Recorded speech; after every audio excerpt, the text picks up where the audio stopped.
What's yours? How will you serve the world? What do they need that your talent can provide? That's all you have to figure out. As someone who's done what you're about to go and do, I can tell you from experience, the effect you have on others is the most valuable currency there is.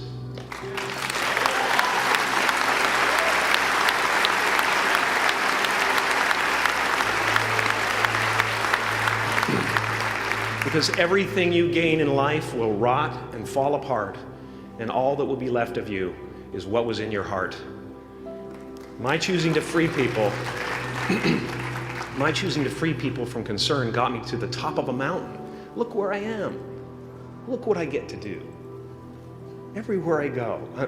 I'm going to get emotional because when I tap into this, it really is extraordinary to me. I did something that made people present their best selves to me wherever I go. I am at the top of the mountain, and I was, and the only one I hadn't freed was myself. And that's when my search for identity deepened. I wondered who I'd be without my fame. Who would I be if I said things that people didn't want to hear? Or if I defied their expectations of me? What if I showed up to the party without my Mardi Gras mask? But you guys are so ahead of the game. You already know who you are.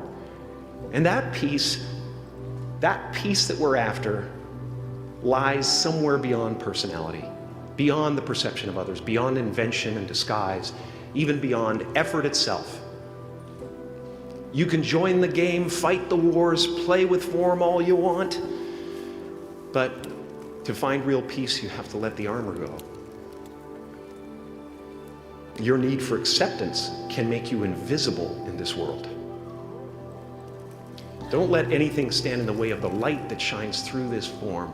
Risk being seen in all of your glory. Thank you. Painting is one of the ways I free myself from concern, a way to stop the world through total mental, spiritual, and physical involvement. But even with that comes a feeling of divine dissatisfaction. Because ultimately, we're not the avatars we create. We're not the pictures on the film stock. We are the light that shines through. All else is just smoke and mirrors, distracting, but not truly compelling.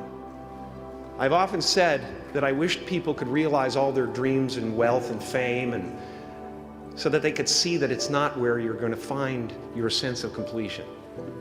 Like many of you, I was concerned about going out into the world and doing something bigger than myself, until someone smarter than myself made me realize that there is nothing bigger than myself.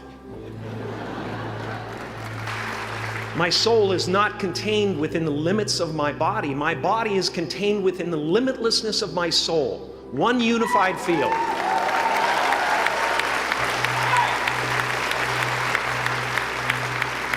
One unified field of nothing, dancing for no particular reason, except maybe to comfort and entertain itself. That shift happens in you. You won't be feeling the world, you'll be felt by it. You'll be embraced by it. Now I'm always at the beginning. I have a reset button, and I ride that button constantly. Once that button is functioning in your life, there's no story that the mind could create that will be as compelling. The imagination is always manufacturing scenarios, both good and bad, and the ego tries to keep you trapped in the multiplex of the mind. Our eyes are not viewers, they're also projectors that are running a second story over the picture that we see in front of us all the time. Fear is writing that script, and the working title is, I'll Never Be Enough. And if you listen to it, there will always be someone who's doing better than you. No matter what you gain, ego will not let you rest.